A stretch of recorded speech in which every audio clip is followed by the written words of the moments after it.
Subscribe करंतु विपिन बिहारी सामल channel को press करंतु पाखरे थिबा बेल आइकन को जा फल प्रतिदिन अपलोड होउथिबा आध्यात्मिक कथावस्तु को आपण माने सुनि परिबे। पुराण शास्त्र को पढ़िबा आउ ताको पढ़िकिरी बुझिबा सेटा समस्तଙ୍କ द्वारा संभव नहीं। भारतीय संस्कृति रे जेते शास्त्र पुराण सब रहिछि वर्तमान जो माने उच्च शिक्षा लाभ करिसेंती किछि पाठशाठ पढिसेंती देखिबे से माने ए भौतिक जागतिक पाठ को नहीं उच्च शिक्षा को नहीं से माने श्री राम को तर्जमा करिबा श्री कृष्ण भगवान को तर्जमा करिबा एई भली से माने सब करूछ। वास्तव रे सेटा होबा उचित हाडो ही माने भगवान श्री रामचंद्र को भी अंगुली निर्देश करिबा छाडू ना श्री कृष्ण को चरित्र को भी माने से माने विभिन्न प्रकार अंगुली निर्देश करी कथाटा कहउछन। एक आलोचना गुडा को टीवी चैनल रु सुनजे ना सुनि शिक्षित ठारू मूर्ख पर्यंत नास्तिक ठारू जो माने भल्ल भी माने शास्त्र पुराण संबंध रे वेद उपनिषद संबंध रे तांकर रहिछि कल्चर रहिछि से माने समस्त विभिन्न प्रकार चर्चा सब करूछन्ति। प्रभु को लीला अंतराल रे थिबा जो गहन गोपन रहस्यटा से माने प्रकृति रे भेद करिवार सामर्थ्य तांको पाखरे ना एटा किछ असुविधा। शास्त्र रो उपदेश वाक्य हैला अन्यर भल को देखिबो मंद को देखिबनी काबिल भाई चरम पढ़ ना पढ़नी पढ़ तो ठाकुर कहिना अन्यर भल को देखिबो मंद को देखिबो तार निंदा गाइबा को इच्छा अछि तार प्रशंसा करिसि भलटा होची अमृत मंदटा होची विष। तेणु देखो संसार रे आलू बैगण टमाटो बंधाकोबी फूलकोबी सब अछि सेटा को तुमे खाउछ सृष्टि कन्यर फल भी अछि महाकाल फल भी अछि सेटा खाउछ कि रखियाउछ। तेणु आमे आम घर अलिया आवर्जना गुड़ाक बाहर झाड़ू कर फोपाड़ती ना बाहर अलिया आवर्जना को आम घर भीतर पुराती रास्तार गला बेलू गोटे सापटे मरी जाए आम दुर्गंध है मात्र नाक गोटे रुमाल दे दौने ना सुगंध जदि सुगंधीराज फुलटा फुटी गोटे आमोदित होती पुलकित होती गोटे पॉजिटिव भावनाटे आस। तेणु सुगंधटा को शुंघुंट दुर्गंध को तो आम घृणा करुँच। तेणु कथा है प्रथम जिनिसटा भाबिबा दरकार जे भगवान मनीष नुहंती मनीष चरित्र रे अभिनीत हे मानविकतार निर्भुल शिक्षा दबा पई भगवान धरापृष्ठ को आसे नचेत सी मनीष भगवान मनीष नुह मनीष रूप रे अभिनयटा करन। तेणु कथा होची कोन मनीष चरित्र रे भूल थाए किंतु भगवान को चरित्र रे केबे भूल न थाए किंतु मनीष चरित्र से अभिनीत होती एटा होची बड़ कथा। तेणु मनीष चरित्र रे भगवान जेतले अभिनय करुथिबा बेले सृष्टिर कल्याण पाई जो सब आचरण गुड़ाक द्वारा से शिक्षाटा दियंती कहा भूल परी लागे तत्व को भेद कले देखिए से भूल किसी ना साधारण मनुष्य को सेटा भूल बढ़िया लागे। शिक्षक अच्छा भूल हो भी गोटे कथा कह शिक्षक मद पिउछन आम स्कूल जने सार मानकर मद पिउछन किंतु गणित रे से पारंग मु गणित पढ़िबी ना तांको मंदटा को देखिबी मद पिउछन बोली मु तांको टैक्स को वर्कआउट करी नहीं क्षति मोर होगा ना सार को होगा। मनीष जहा करे सेटा को कर्म बोली कहा जाए जोगी मुनि ऋषि जहा करंती ताको क्रिया बोली कहा जाए भगवान जहा करंती ताको लीला बोली कहा जाए। तबे कर्म को देखी आपण माने मत मंतव्य देई पारंतु किंतु लीला को बुझी परिबी भागवत कहले लीला विधृत कलेवर देव मानवे अगोच तुम्हें लीला को देखी मंतव्य दौच कि पाठ पढ़ीच श्री राम सुर्पण खार नाक कान काटी दबाटा केते दूर ठीक लोक माने तर्जमा कर कहूना से तो प्रेम निवेदन करिया जाइतिला कोनटा भूल कला काहेकि सुर्पण खार नाक कान कटा गला सीता को काहेकि परित्याग कले गोटे अंतःसत्ता गर्भधारिणी मां गोटे नारीटा को काहेकि राम परित्याग कले श्री कृष्ण परमात्मा हेकरी कोन गोटे अलगा स्त्री लोक मान सहित रास करूथिले से कोन वस्त्र चोरी कले से व्यभिचार परिचय दैछन। कहबार कथा जो लीला विधृत कलेवर देव मानवे अगोच आमे स्थूल बुद्धि रे विचार करूचंती भगवान को लीलाटा आम सूक्ष्म बुद्धि रे आमे श्रीराम को चरित्र श्रीकृष्ण को चरित्र को मापी परिवार सामर्थ्यटा लोक मानक भितरे नाही एटा होची वास्तव कथा कथाटा केमिति हला कहिलो राजा भाई जदि अदा बेपारी रो जहाज मूल भगवान को चरित्र जो गतिशीलता आम जोटा ଦେଖିଛନ୍ତି ପୁରାଣଟା ଗତିଶୀଳ ହେଇ ଭଗବାନଙ୍କ ଭିତରେ ତାଙ୍କ ଚରିତ୍ର ଭିତରେ ଯୋଉ ଧୈର୍ଯ୍ୟଶୀଳତାଟା ଅଛି, ଦୟା ଗୁଣ ଅଛି, ବୈରାଗ୍ୟ ଭାବଟା କଣ ପ୍ରଦର୍ଶନ କରିଛନ୍ତି। ପ୍ରଭୁ ରାମଚନ୍ଦ୍ରକୁ ବୀରତା ଦେଖେଇଛନ୍ତି, ସବୁ ପରିସ୍ଥିତିରେ ସ୍ଥିତପ୍ରଜ୍ଞ ହେଇକିରି ଯୋଉ ଦିବ୍ୟ ଗୁଣଟା ପରିପ୍ରକାଶ କରିଛନ୍ତି। ଆମର ସେଇଟା ଶିଖିବା କଥା ନା ଆମେ ତାଙ୍କ ଭୁଲ ଅଛି। ଆମେ କଣ ଜଜ ମାନେ ଭଗବାନ ରାମଚନ୍ଦ୍ର ଭଗବାନ ଶ୍ରୀକୃଷ୍ଣ ଆସାମୀ, ଆମେ ସବୁ ଜଜ ମାନେ ତାଙ୍କ ସିଏ କଣ ଲୀଳା କରିଛନ୍ତି ଯେ ଭୁଲ ଭଟକା ହେଇଛି ଆମେ ସେଇଥିରେ ଜଜମେଣ୍ଟ ଦବା। କଣ କହୁଛ? ଭଗବାନଙ୍କ ଚରିତ୍ରର ମୀମାଂସା କରିବା ପାଇଁ ଆମେ ପ୍ରକୃତରେ ଆମର ଜ୍ଞାନ, ଆମର ଯୋଉ ବିଚାର ବୁଦ୍ଧି, ଆମେ ସେଥିରେ ସେଇଟା ଭାବି ପାରିବା ନାହିଁ। ଶ୍ରୀରାମଚନ୍ଦ୍ର ସୀତାଙ୍କୁ ନିର୍ବାସନ ଦଣ୍ଡ ପ୍ରକୃତରେ ଦେଇନାହାନ୍ତି। ସୀତା ନିଜେ ନିଜ ଇଚ୍ଛାରେ ବାଲ୍ମୀକି ଋଷିଙ୍କ ଆଶ୍ରମକୁ ଗଲେ। କଣ ପାଇଁ ଗଲେ? ସାରଥୀକି ବାରମ୍ବାର ପଚାରିଲେ, ତୁ ତ ମଣିଙ୍ଗି ପାଖରେ ତୋ ମାଲିକ ସହିତ ଯାଉଛୁ, ତାକୁ ମୁହଁ କାହିଁକି ଶୁଖିଛି କିରେ? କେତେ ଦିନ ହେଲା ଠିକରେ ଖିଆପିଆ କରୁନାହାନ୍ତି। ବାରମ୍ବାର ପଚାରିଲେ। ରାମ ପୁଣି ମନା କରିଛନ୍ତି ଭଗବାନ ଶ୍ରୀରାମଚନ୍ଦ୍ର ଯେ ସୀତା ଯାହା ପଚାରିଲେ ବି ତୁ କହିବୁ ନାହିଁ। କୋଉ ଭଳିଆ ସ୍ୱାମୀ? ଧୋବାଧୁବୁଣି କଳିଟା। ମାନେ ଦେଖ, ବର୍ତ୍ତମାନ ଭାରତ ବର୍ଷରେ ଅଲଗା ଦେଶରେ ଠାକୁର ଶ୍ରୀରାମ ଶ୍ରୀକୃଷ୍ଣଙ୍କୁ ଆଦର୍ଶ ରୂପରେ ଗ୍ରହଣ କରିଗଲେ ବିଦେଶୀ ମାନେ, ଲକ୍ଷ ଲକ୍ଷ ବିଦେଶୀ ମାନେ ଆମ ସଂସ୍କୃତିକୁ ସ୍ୱୀକାର କଲେ, କିନ୍ତୁ ଏଠି ନିନ୍ଦା ଚାଲିଛି ଭାରତ ବର୍ଷରେ। ଯେମିତି ଅଯୋଧ୍ୟାରେ ସୀତାଙ୍କ ସତୀତ୍ୱରେ ବରଂ ନିନ୍ଦା ହେଲା, ଲଙ୍କାପୁର ରାକ୍ଷସୀପୁରରେ ତାଙ୍କୁ କେହି ନିନ୍ଦା କରି ନାହାନ୍ତି। କଥାଟା ବୁଝିପାରୁଛନ୍ତି? ତେଣୁ ମା ଜାନକୀ ଯେତେବେଳେ ବାରମ୍ବାର ସାରଥୀକି ପଚାରିଛନ୍ତି କି ତୋ ମାଲିକର ମୁହଁ କାହିଁ ଶୁଖିଛି, ବାରମ୍ବାର ସେ ଯେତେବେଳେ ନ କହିଲେ ସେ ବୁଝିପାରିଲେ ଯେ ମୋ ଅନ୍ତରକୁ କଣ ଗୋଟେ ଦୁଃଖ ଲାଗିବ, ଯୋଉଟାକୁ କି ସାରଥୀକି ମନା କରିଛନ୍ତି। ଆତ୍ମଜ୍ଞାନୀ ମା ଭଗବତୀ ମାନେ ନାରୀ ଧର୍ମର ଶିକ୍ଷାଟା କଣ ଦଉଛନ୍ତି, ସ୍ୱାମୀକି ସୁଖ ଦେବା ପାଇଁ କଣ କରିବା ଦରକାର, ନାରୀର ଚରିତ୍ରଟା କେମିତିଆ। ତେଣୁ ବାରମ୍ବାର ପଚାରୁଛନ୍ତି। ଯେତେବେଳେ ନ କହିଲେ, କହିଲେ ତୁ କହିବୁନି ମତେ? ସାରଥୀକି କହୁଛନ୍ତି। କହିଲେ ନା। କହିଲେ ତୋ ମାଲିକ ରାଣ କହିବୁନି? ସେ ବାଧ୍ୟ ହେଇକିରି କହିଲେ। କହିଲେ ନାଇଁ, ଧୋବା ଧୋବୁଣୀ 2 ଜଣ କଳି ହଉଥିଲେ, ଏମିତି କହୁଛନ୍ତି କଣ, କହିଲେ ମତେ ତୁ ରାମ ଭାବିଲୁ କିଲୋ? ସେ ତା ସ୍ତ୍ରୀ କି କହୁଛି, ମତେ ତୁ ରାମ ଭାବିଲୁ, ଆଉ ସିଏ ତା ସ୍ତ୍ରୀ କି ରଖିଦେଲା ବୋଲି ତୁ 5 ଦିନ ହେଇକି ବାପ ଘରେ ରହିକି ଆସିଛୁ, ମୁଁ ତତେ ରଖିନି, ମୁଁ ରାମ ନୁହେଁ, ମୁଁ ତତେ ରଖିବିନି। ମୋ ସ୍ୱାମୀ କି ଏମିତି କୁତ୍ସାରଟନା କରୁଛନ୍ତି, ତେଣୁ ମୋ ସ୍ୱାମୀ ମର୍ଯ୍ୟାଦାପୂର୍ଣ୍ଣ ଜୀବନ ବଞ୍ଚିବେ, ତେଣୁ ମୁଁ ତାଙ୍କ ପାଖରେ ଆଉ ରହିବି। ମା ଜାନକୀ ନିଜେ ଯାଇଛନ୍ତି। ବୁଝିପାରୁଛ ନା କଥା? ପୁଣି ଆଉ ଗୋଟେ କଥା, ଯୋଉଠି ନାରୀର ଚରିତ୍ର ଉପରେ କଳଙ୍କ ଲଗାଯାଉଛି, ତାର ମାନସିକ ସ୍ଥିତିଟା ଭଲ ରହିବ କି? ମାନସିକ ସ୍ଥିତି ଭଲ ରହିବ। ଆଚ୍ଛା, ଯାହାର ମାନସିକ ସ୍ଥିତି ଭଲ ରହିବନି, ସେ ଖାଇବା ପିଇବାକୁ ଭଲ ପାଇବ କି? ପେଟରେ ବଢୁଥିବା ଛୁଆଟା ସୁସ୍ଥ ମାନସିକତାରେ ଜନ୍ମ ହବ କି? ସୁସ୍ଥ ସବଳ ହେଇ ଜନ୍ମ ହବ କି? ବହୁତ ବିଚାର ବୋଧ ନେଇକିରି ବାଲ୍ମୀକି ଋଷିଙ୍କ ଆଶ୍ରମକୁ ପଳେଇଲେ। ମାତୃଗର୍ଭରେ ପିଲା ଯେତେବେଳେ ଅଛି, ମା ବି ସବୁବେଳେ ସତ୍ସଙ୍ଗ କରିବା ଦରକାର। ତେଣୁ ବାଲ୍ମୀକି ଋଷିଙ୍କ ସହିତ ମା ଜାନକୀଙ୍କର ସବୁବେଳେ କଥୋପକଥନ ହେଇଛି।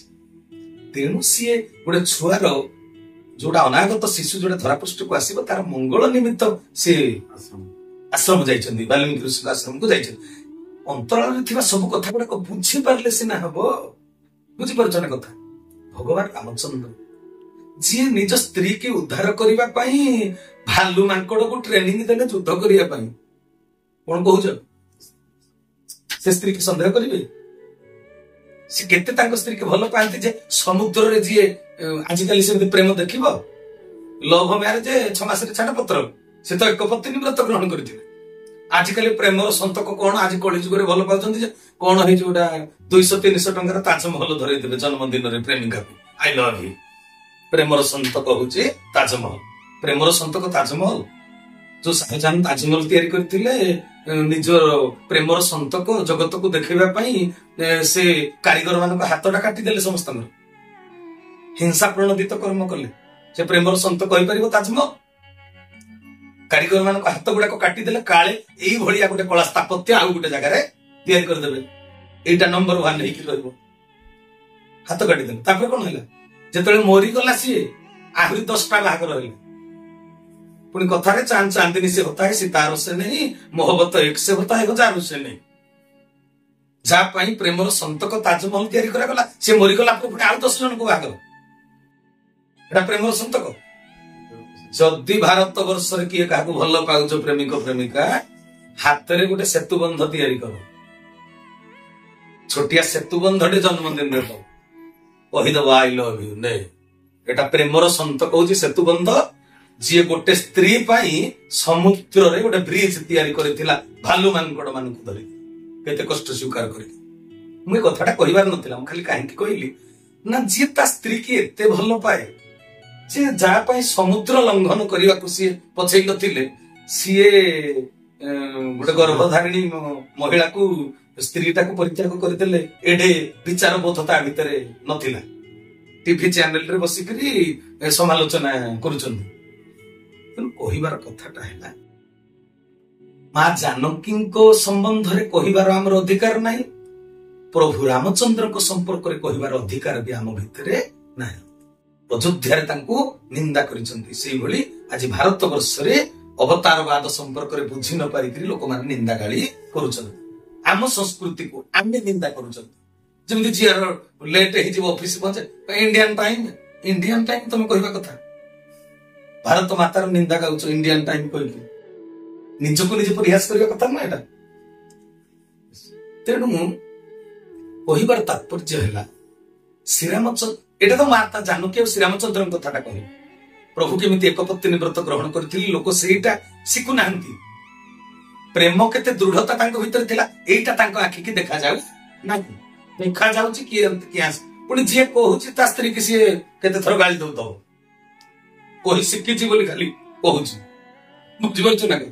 ଶ୍ରୀରାମ ଶ୍ରୀକୃଷ୍ଣଙ୍କର ଯୋଉ ପୁରାଣ ଇତିହାସ ରହିଛି, ଅତୀତର କଥା ରହିଛି, ଆମେ ତା ଭିତରେ ସକାରାତ୍ମକ ଦିଗଟାକୁ ମନେ ରଖିପାରୁ ନାହାନ୍ତି, କାରଣ ଆମ ଭିତରେ ସକାରାତ୍ମକ ବିଚାର ବୋଧ ନାହିଁ। ସବୁବେଳେ ଅନ୍ୟର ଭୁଲ ଦେଖିବାରେ ଆମେ ସିଦ୍ଧହସ୍ତ ମାହିର। କଥା ରହିଲା ଏଇଠି। ଭାଇ ଭଉଣୀ ମାନେ ଆଜି ଦେଖୁନ ଇତିହାସ କଣ ପଢା ହଉଛି? ଶ୍ରୀରାମଚନ୍ଦ୍ରଙ୍କ ଇତିହାସରୁ କିଛି ଶିଖିଲେନି। ଇତିହାସ ଆମର ରଚନା ହେଇଛି କଣ ନା କୋଉ ମସିହାରେ ଭାରତକୁ କିଏ ଆକ୍ରମଣ କଲା, ଆମକୁ କେମିତି ସିଏ ଅତ୍ୟାଚାର କରିଥିଲା, କେତେ ଦଣ୍ଡ ଦେଇଥିଲା, କୋଉ କର ଲଗେଇଥିଲା, ତା ନାଁ କଣ, ତା ବୋପା ନାଁ କଣ, ତା ପୁଅ ନାଁ କଣ, ତା ନାତି ନାଁ କଣ। ଆମ ଇତିହାସରେ ଏଇଟା ପଢୁଛୁ। ଆମର ଏଇଟା ଇତିହାସ, ଆମ ଇତିହାସ ନାହିଁ। ଆମ ଇତିହାସ କେଡେ ସୁନ୍ଦର। ପ୍ରଭୁ ରାମଚନ୍ଦ୍ରଙ୍କର ଯଦି ଇତିହାସକୁ ପଢିବ ତେବେ ତମେ ପିତୃଭକ୍ତ ହେଇପାରିବ, ଗୋଟେ ଉପଯୁକ୍ତ ସ୍ତ୍ରୀର ଉପଯୁକ୍ତ ସ୍ୱାମୀ ହେଇପାରିବ, ଉପଯୁକ୍ତ ଭାଇର ଉପଯୁକ୍ତ ଭାଇ ହେଇପାରିବ, ଭାତୃତ୍ୱ ରକ୍ଷା କରିପାରିବ। ଏଗୁଡାକ ଛାଡିକିରି ହିଂସା କାଣ୍ଡ ଘଟେଇଥିବ, କେତେ ଯୁଦ୍ଧରେ କେତେ ସୈନିକକୁ, ଆମ ଭାରତୀୟ ସୈନିକକୁ ସିଏ ମାଇଲା, ତା କ୍ରେଡିଟଟା ଦେଖା ହେଇଛି ଇତିହାସରେ।